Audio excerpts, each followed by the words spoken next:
तो हमारा टॉपिक है रिफ्रैक्शन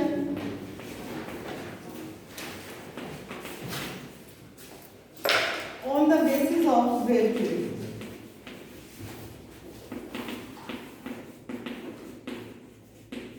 या ऐसे आ सकता है prove refraction by using Huygens theory या प्रिंसिपल। ठीक है, रिफ्रैक्शन हमने प्रूव कर लिया था जिसमें हमने sine i is equal to angle of incidence is equal to angle of refraction prove किया था। ठीक है, तो अब हम करते हैं रिफ्रैक्शन। रिफ्रैक्शन में हमें एक इंटरफेस चाहिए जो सेपरेट करेगा दो मीडियम को एक्स वाई।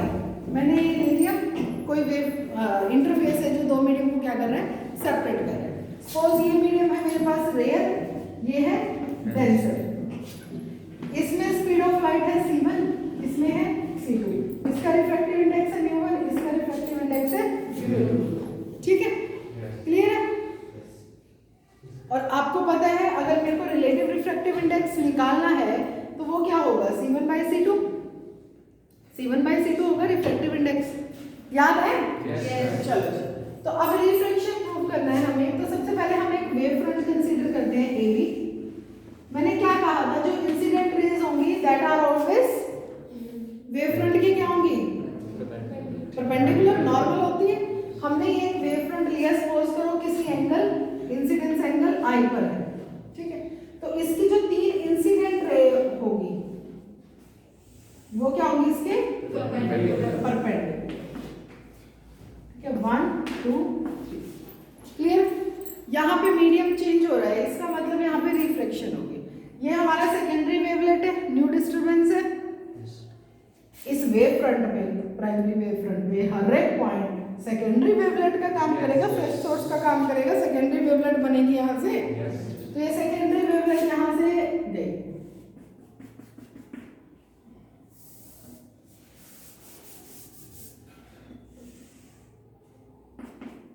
थोड़ा पैरेलल लग रहा है।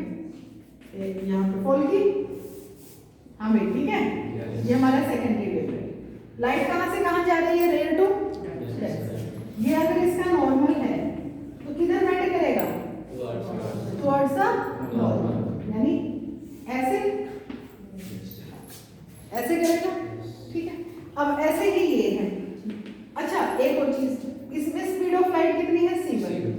यहाँ से यहाँ तक जब आया, मान लो ये है a', सपोज करो यहाँ से यहाँ तक आया, तो सपोज करो हमने कोई इंस्टेंट ऑफ टाइम लिया t, तो कितने डिस्टेंस कवर करेगा ये, c1 × t।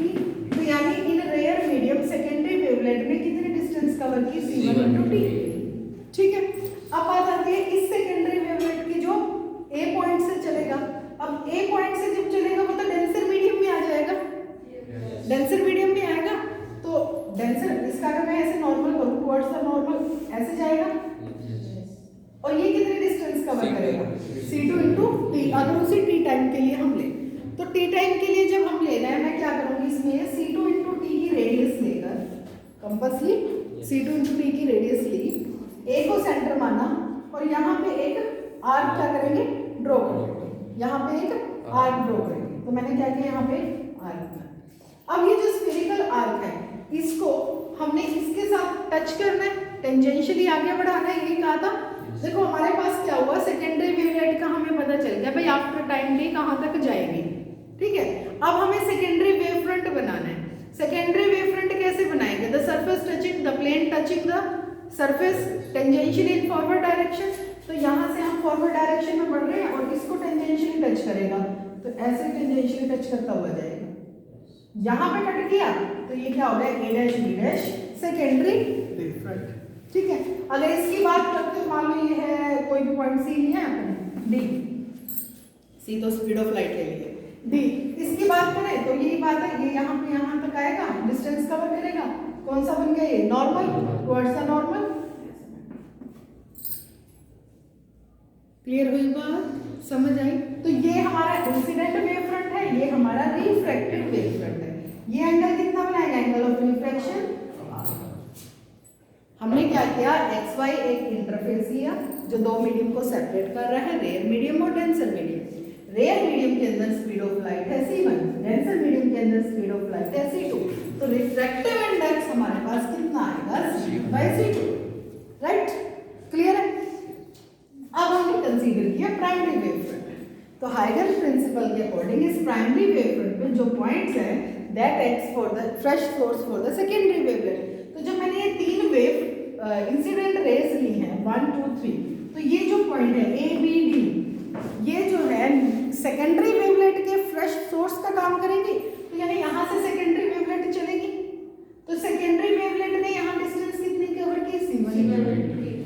यहाँ से जाएगा तो वो डेंसर मीडियम में है ना, तो कितनी डिस्टेंस कवर करेगा, C2। बात पल्ले पड़ गई?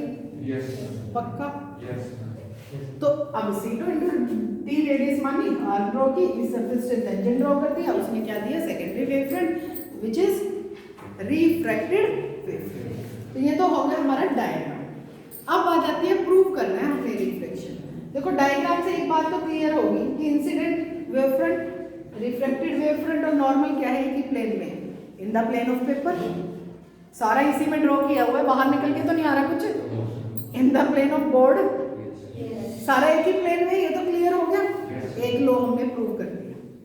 अब आ जाते हैं दूसरा कौन सा था, ratio of sine i by sine r constant, Snell's law prove करना। तो हम ऐसा करते हैं, इसमें साइन आई फाइंड कर लेते हैं, इसमें साइन आर फाइंड कर लेते हैं, डिवाइड करके देखते हैं कि क्या कांस्टेंट आता है। तो पहले मैंने ट्रायंगल ली A B A dash, in triangle A B A dash sine I क्या होता है, परपेंडिकुलर बाय, ये है हमारे पास 90 डिग्री, इसके सामने हाइपोटेनस, एंगल के सामने परपेंडिकुलर, यानी B A dash by A dash, B A dash by A dash. ऐसे ही sine R, triangle A B dash A dash, क्या होगा, साइन आर क्या बनेगा, A B dash by A dash, है ना। तो डिवाइड करो, sine I by sine R is equal to B A dash by A dash by A B dash by A dash. A dash हो गया, बचा क्या, B A dash by A dash. B A dash कितना है, C1 into t, A B dash कितना है, C2 into t. Instant of time तो same है, C1 into t, C2 into t, t cancel, C1 by C2 किसके equal है, mu. तो sine I by sine r कितना आया हमारे पास, म्यू। तो ये क्या प्रूव कर रहा है, स्नेल्स लॉ। तो हमारा सेकंड लॉ भी प्रूव हो गया, रिफ्लेक्शन। तो दोनों लॉ कर दिया हमने, स्नेल्स लॉ भी प्रूव कर दिया और डायग्राम से ये भी क्लियर कर दिया कि इंसिडेंट, रिफ्रैक्टेड और नॉर्मल सभी क्या है, एक ही प्लेन है, in the plane of paper, यहाँ पे in the plane of board, ठीक है ना। तो दोनों रूल हमारे प्रूव हो गए, यानी रिफ्लेक्शन हमने प्रूव करा। क्लियर है, करो नोट।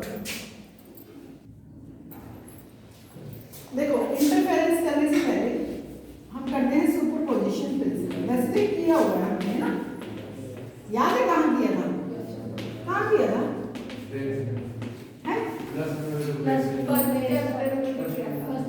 फर्स्ट में भी किया था, है ना। चलो सुपरपोजिशन प्रिंसिपल ये क्या कहता है, ये कहता है कि अगर कोई दो वेव आपस में एक दूसरे के ऊपर सुपर इम्पोज करती हैं, तो उनका जो रिजल्टेंट होता है, रिजल्टेंट एम्पलीट्यूड, यानी जो नया रिजल्टेंट तैयार होगा, वेव तैयार होगी, उसका जो एम्पलीट्यूड होगा that is the sum of the amplitude of all individual waves. मान लो मैंने दो वेव ली, चलो सारी बात छोड़ो, अच्छे से एक्सप्लेन करो। दो वेव ली मैंने, एक ये है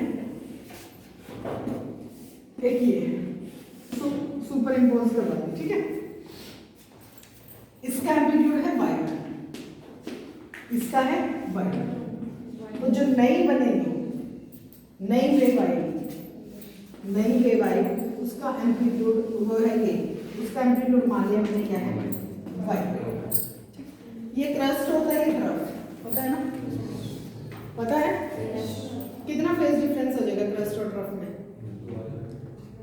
ऐसे था, ऐसे हो गया, ठीक है।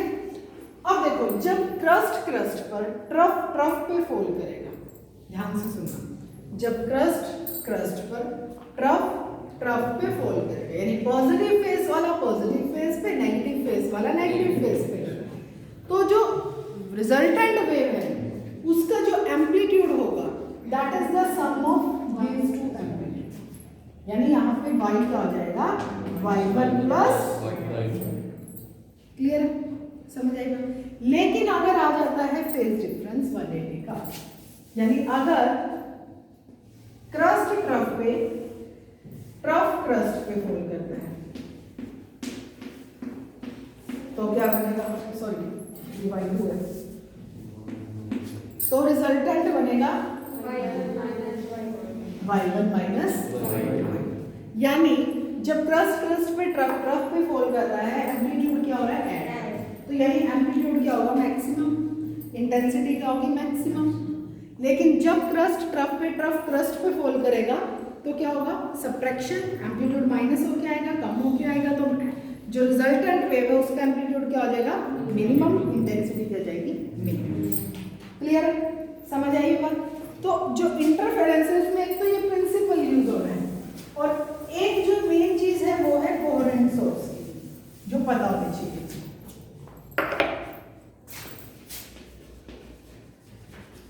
देखो कोहेरेंट सोर्स होते क्या, कोई बता सकता है अगर पता हो,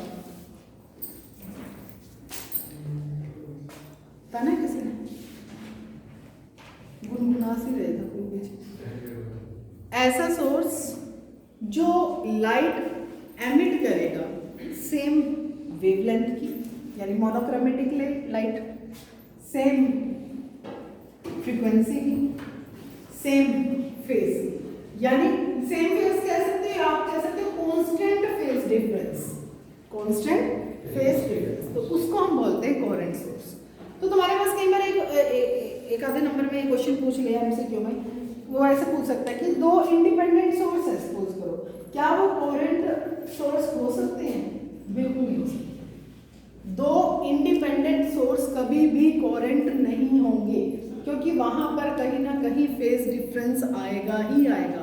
और हम ये कहते हैं कि कोहेरेंट सोर्स वो होते हैं which produce light of constant phase difference, same frequency, same wavelength. Clear है, समझ आई बात। तो इसका मतलब दो इंडिपेंडेंट सोर्स कभी भी कोहेरेंट नहीं होंगे। तो फिर हम सुपरइम्पोज कैसे करवाएंगे? क्योंकि इंटरफेरेंस के लिए तो कंडीशन, अगर वो कहता है कि कोहेरेंट होनी चाहिए, तो फिर हम क्या करेंगे? हम करेंगे सिंगल सोर्स यूज। हम कर सकते हैं सिंगल सोर्स में दो तरीके से कोहेरेंट सोर्स यानी कोहेरेंट लाइट प्रोड्यूस करवा सकते हैं, मोनोक्रोमेटिक लाइट प्रोड्यूस करवा सकते हैं। कैसे? या तो वेव फ्रंट को ही डिवाइड कर दो, है ना, या तो वेव फ्रंट को डिवाइड कर दो या स्लिट को डिवाइड कर दो। उस तरीके, जैसे आप सपोज करेंगे यहाँ पे बल्ब से लाइट आई, वही क्रस्ट ट्रफ की फॉर्म में आ रही है। यहाँ पे मैंने कोई फाइन स्लिट लगा दी, अब एक में से तो एक ही पास करेगी। अगर यहाँ पे ऐसे और आगे फिर एक डबल स्लिट यूज कर ली तो दो होल बन गए, दोनों होल में से निकलेगी लाइट, तो सेम है, दो होल में गई, इधर से भी क्रस्ट ट्रफ, इधर से भी क्रस्ट ट्रफ, तो क्या होगी? वो दो वेव में कन्वर्ट होगी ना। तो लेकिन है कौन सी? वो कोहेरेंट। उसको हम क्या करवा सकते हैं? सुपरइम्पोज करवा सकते हैं। क्लियर हुई बात? समझ आई है नहीं? हाँ भाई, क्लियर हुई। तो कोहेरेंट सोर्स के लिए कंडीशन क्या क्या है? कोहेरेंट सोर्स के लिए कंडीशन है मोनोक्रोमेटिक लाइट होनी चाहिए, सिंगल सोर्स से लाइट होनी चाहिए, कांस्टेंट फेज डिफरेंस होना चाहिए, या फेज डिफरेंस जीरो होना चाहिए, मतलब सेम फेज में हो। ठीक है, तो वो क्या हो जाएगी? उसकी कंडीशंस हो जाएगी। क्लियर है, समझ आ गई है बात? तो इसका मतलब हमें अगर कोहेरेंट सोर्स क्या पूछ सकते हैं, वो तो या तो पूछ सकते हैं कि कोहेरेंट सोर्स होते क्या है, या पूछ सकता है कंडीशन क्या है। अच्छा, एक कंडीशन और है, जो पाथ डिफरेंस है कोहेरेंट सोर्स में जो लाइट प्रोड्यूस होगी, लाइट वेव्स का जो पाथ डिफरेंस है दैट मस्ट बी स्मॉल, वो कम होना चाहिए। ठीक है, तो अब बात आती है इंटरफेरेंस की। देखो अभी हमने पढ़ा कि अगर क्रस्ट पे ट्रफ पे फॉल करता है तो रिजल्टेंट एम्पलीट्यूड क्या होता है? मैक्सिमम। जब क्रस्ट पे फॉल करता है तो एम्पलीट्यूड क्या होगा? मिनिमम, है ना। अब इसका मतलब अगर कोई सिंगल सोर्स ऑफ लाइट है, उसमें से जो लाइट एमिट होगी वो सारी डायरेक्शन में ऐसे जाएगी, लाइट साइमल्टेनियसली सारी जाएगी। सिंगल सोर्स, मैंने यहाँ पे क्या हुआ है, सिंगल सोर्स लिया हुआ है, इसमें से यूनिफॉर्मली ऐसे लाइट क्या करेगी? पास करेगी। लेकिन अगर मैं दो कोहेरेंट सोर्स लूँ तो दो लाइट प्रोड्यूस होगी, है ना। तो उससे क्या होगा? अब दो लिए, दो लिए तो क्या होगा, आपस में एक दूसरे के ऊपर सुपर इम्पोज भी करेंगे। भाई ये दो सोर्स है, इधर से भी आई इधर से भी आई, लाइट एक दूसरे के ऊपर सुपर इम्पोज कर रही है। सुपर इम्पोज कर रही है तो कोई केस आएगा क्रस्ट क्रस्ट पे फॉल करेगा, ट्रफ ट्रफ पे, कहीं केस आएगा क्रस्ट ट्रफ पे, ट्रफ क्रस्ट पे, यानी कहीं पे तो इंटेंसिटी मैक्सिमम हो जाएगी, कहीं पे मिनिमम हो जाएगी। इसका मतलब क्या है, जो लाइट एनर्जी है वो क्या हो रही है, रीडिस्ट्रीब्यूट हो रही है, डिस्ट्रीब्यूट होगी ना, कहीं पे ज़्यादा कहीं पे कम, कहीं पे ज़्यादा कहीं पे कम। भाई जो सेंटर मैक्सिमम है उसी के आसपास कम ज़्यादा होगी, है ना। तो इसको बोलते हैं हम इंटरफेरेंस ऑफ लाइट, यानी it is the phenomena of 110% in topics में से तुम्हारे पेपर में क्वेश्चन आएगा ही आएगा।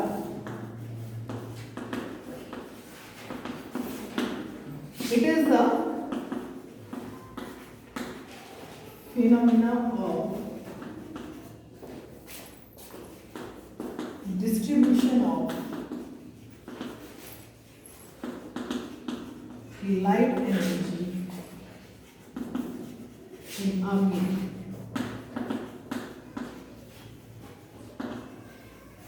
ठीक है, कब, when two waves superimpose on each other, ठीक है, by the superposition of light rays from coherent source and distribution of light energy in a medium due to superposition of light wave from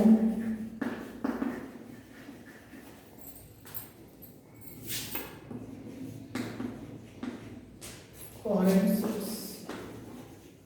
देखो independent source लोगे वो क्या होगा, incoherent होगा, जो single source लोगे वो क्या होगा, कोहेरेंट। क्लियर है, समझ आ गई बात, क्लियर हो गई भाई। कोहेरेंट इनकोहेरेंट में डिफरेंस पता चल गया, यानी हमें तो लाइट सेम नेचर की चाहिए, सेम वेवलेंथ। मोनोक्रोमेटिक मतलब सिंगल वेवलेंथ, पॉलीक्रोमेटिक मतलब मल्टीपल वेवलेंथ, ठीक है, लिख लिया। तो इसका एक बड़ा अच्छा एक्सपेरिमेंट है, यंग्स डबल स्लिट एक्सपेरिमेंट, वो करते हैं।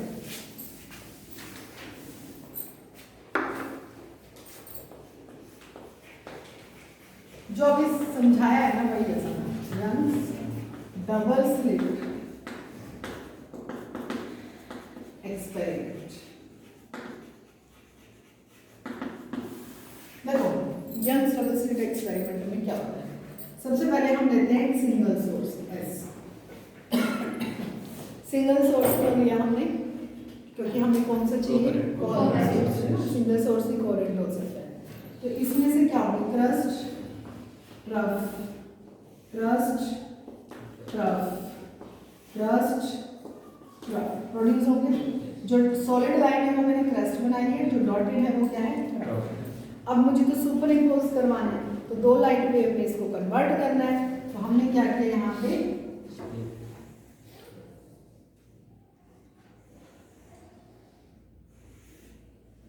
डबल स्लिट लगा, ठीक है। अब ए बी दो होल है, इसमें से भी तो जाएंगे, ट्रफ आएगा, क्रस्ट ट्रफ ऐसे बनेगा, यानी यहां से बनेगा crust trough, crust trough, crust trough. Similarly यहां से crust trough, crust trough, crust trough. इस तरह से हमने यहाँ पर देखो इन स्लिट के बीच का डिफरेंस मैंने ले लिया, डी की स्लिट ले ली। अब ये जो स्क्रीन है वो मैंने रख दी कैपिटल डी डिस्टेंस पर, सपोज करो। अब देखो यहाँ पे तो क्या होगा, सेंटर पे, तो सेंटर पे क्या होगा, सेंटर पे यहाँ पर मैक्सिमम ब्राइटनेस आएगी, मैक्सिमम ब्राइटनेस आएगी, जिसको हम क्या कहेंगे, सेंट्रल मैक्सिमम। क्या कहेंगे, सेंट्रल मैक्सिमम। अब उससे साइड में ऐसे देखें तो हमारे पास दो केस है, क्रस्ट क्रस्ट के ऊपर, ट्रफ ट्रफ के ऊपर फॉल करेगा, ट्रफ क्रस्ट के ऊपर, क्रस्ट ट्रफ के ऊपर फॉल करेगा। तो हम यहाँ पे केस लेंगे, देखिए ये जैसे बन रहा है यहाँ पे। अगर मैं और करूँ इसमें ड्रॉ, क्रस्ट है हमारे पास, ये ट्रफ है, क्रस्ट ट्रफ, ठीक है। यहाँ पे ध्यान दो, यहाँ से अगर मैं देखूँ, यहाँ से देखो ये बन गया क्रस्ट ट्रफ पे, क्रस्ट ट्रफ पे, ट्रफ क्रस्ट पे बन गए। जब इनको आप मिलाओगे एक पैटर्न बन के तैयार हो रहा है स्क्रीन के ऊपर, ठीक है। ऐसे ही दूसरा केस क्या होगा, जब क्रस्ट क्रस्ट पे हो गया, ट्रफ ट्रफ पे, अब क्या होगा, क्रस्ट ट्रफ पे, ट्रफ क्रस्ट पे, है ना। ये ना, ये ना, आगे ड्रॉ करोगे और बन जाएगा, ठीक है। यानी हमारे पास दो ही केस बन रहे हैं, क्रस्ट क्रस्ट पे, ट्रफ ट्रफ पे जब फॉल करेगा उसको हमने नाम दिया कंस्ट्रक्टिव इंटरफेरेंस, कंस्ट्रक्टिव इंटरफेरेंस। यानी कंस्ट्रक्टिव इंटरफेरेंस में क्या हो रहा है, एम्पलीट्यूड ऐड हो रहा है, क्योंकि क्रस्ट क्रस्ट पे, ट्रफ ट्रफ पे फॉल कर रहा है, एम्पलीट्यूड क्या हो रहा है, ऐड हो रहा है। यानी रिजल्टेंट एम्पलीट्यूड क्या आएगा, मैक्सिमम, यानी इंटेंसिटी क्या आएगी, मैक्सिमम, यानी ब्राइटनेस। तो इसकी वजह से कौन सा बैंड बनेगा, ब्राइट फ्रिंज, ठीक है। दूसरा केस हमारे पास क्या है, क्रस्ट ट्रफ पे, ट्रफ क्रस्ट पे फॉल करेगा, तो वो क्या होगा, डिस्ट्रक्टिव इंटरफेरेंस। डिस्ट्रक्टिव इंटरफेरेंस है, एम्पलीट्यूड माइनस हो जाएगा, यानी रिजल्टेंट एम्पलीट्यूड क्या जाएगा, मिनिमम, इंटेंसिटी क्या हो जाएगी, मिनिमम। इसका मतलब वहां पे इंटेंसिटी मिनिमम कितनी, 0, है ना, 0। तो कितना क्या बनेगा, डार्क बैंड बनेगा, डार्क। क्लियर। तो ये तो था हमारा यंग्स डबल स्लिट एक्सपेरिमेंट। इसमें आपने क्या करना है, पहले डायग्राम बनाना है, यहाँ पे दिखा देना, फ्रिंज बना के दिखाओगे। अगर मान लो ये डार्क है, डार्क में तो क्या करोगे, क्रस्ट क्रस्ट पे, ट्रफ ट्रफ पे ऐसे फोल्ड करके दिखा देना, ठीक है।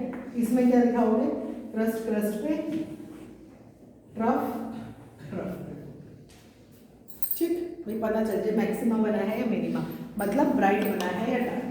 अल्टरनेट फ्रिंजेस बनने स्टार्ट हो जाएंगे। क्लियर, ये बात समझ आई, पक्का। अब ये तो हो गया डबल स्लिट एक्सपेरिमेंट। भाई एक्सपेरिमेंट में हुआ क्या था, एक सिंगल सोर्स लिया था, उसको डबल स्लिट में से पास करके दो वेव में कन्वर्ट किया था कोरेंट में, उसको सुपर इम्पोज कराया, सुपर इम्पोज करवाया तो स्क्रीन के ऊपर फ्रिंजेस बने, डार्क और ब्राइट, जहाँ पे दो प्रोसेस, दो इंटरफेरेंस हुए, कंस्ट्रक्टिव और डिस्ट्रक्टिव।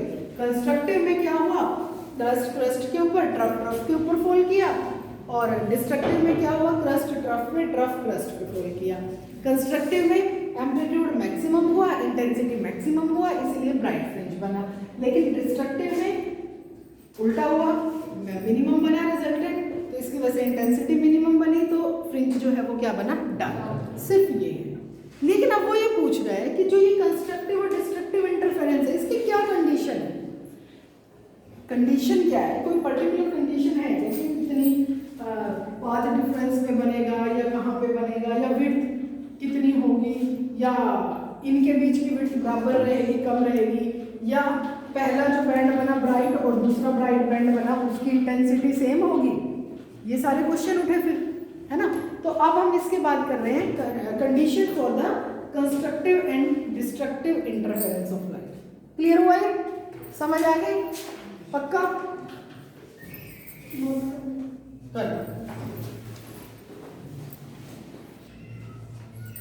हाँ जी, conditions for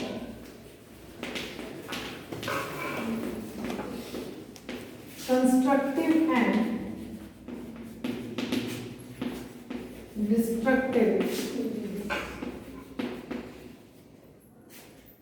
interference of light.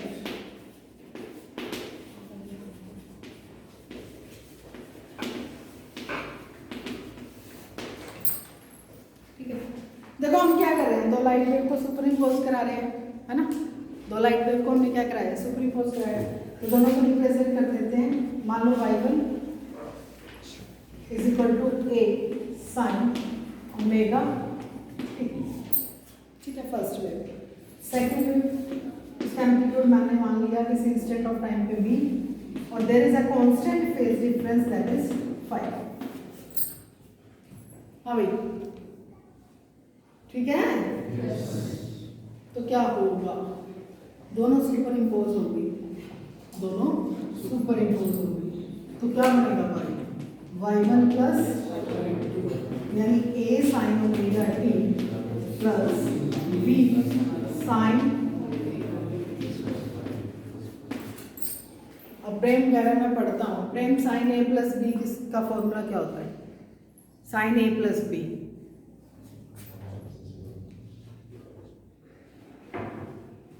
जल्दी बोल बेटा, टाइम कम है। अरमान बताएगा वरना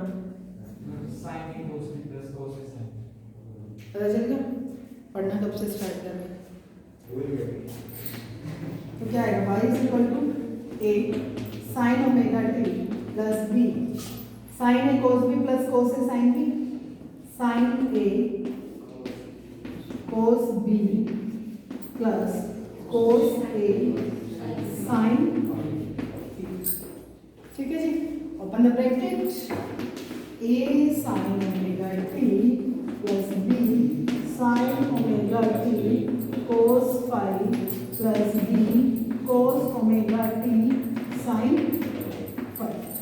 इन दोनों में sine omega t common, sine omega t common, तो क्या बचा है? a plus b cos phi sine omega t plus b cos omega t sine phi. ठीक है जी, क्लियर है यहाँ तक? अब मैंने मान लिया कि जो हमारे पास जो रिजल्टेंट वेव बनेगी है ना, उसका जो रिजल्टेंट है वो है r, ठीक है। तो उस तरीके से हमने यहाँ पे माना कि let a plus B cos phi किसकी इक्वल है? r कोस थीटा के, और b साइन फाई किसकी इक्वल है? r साइन थीटा, ठीक है भाई। अब ये दोनों चीज इसमें पुट करना है, क्या बनेगी? इसकी जगह क्या पुट करेंगे? r cos theta sine omega t plus r sine theta cos omega. r अगर मैं कांस्टेंट ले लूं तो देखना sine a cos b plus cos a sine b बन गया। तो क्या लिखेंगे इसको? r sine a plus b, ये तो बन गया हमारे पास, रिजल्टेंट बन गया। लेकिन ये r कितना आएगा ये भी तो कैलकुलेट करना पड़ेगा। तो हम क्या करते हैं, इस इक्वेशन को और इस इक्वेशन को स्क्वायर करके ऐड करते हैं, ठीक है। दो इक्वेशन को स्क्वायर करके ऐड करते हैं, हेडिंग करनी है सिर्फ, ठीक है। तो दोनों को ऐड करें, क्या बनेगा? R square cos square theta, R square sine square theta, R square common आएगा, cos square theta plus sine square theta कितना होता है? तो R square is equal to A plus B cos phi whole square plus B square sine square phi, ठीक है ना जी। A plus B का whole square, A square plus B square plus 2ab plus B square sine square, A square को तो as it is लिख लो, B square cos square phi plus B square sine square phi, B square common आएगा, sine square phi plus cos square phi plus B square plus 2ab cos phi, यानी जो resultant आएगा उसका amplitude ये बन गया, r हमारे पास ये बन गया 2ab कोस। क्लियर है? नोट करो फटाफट।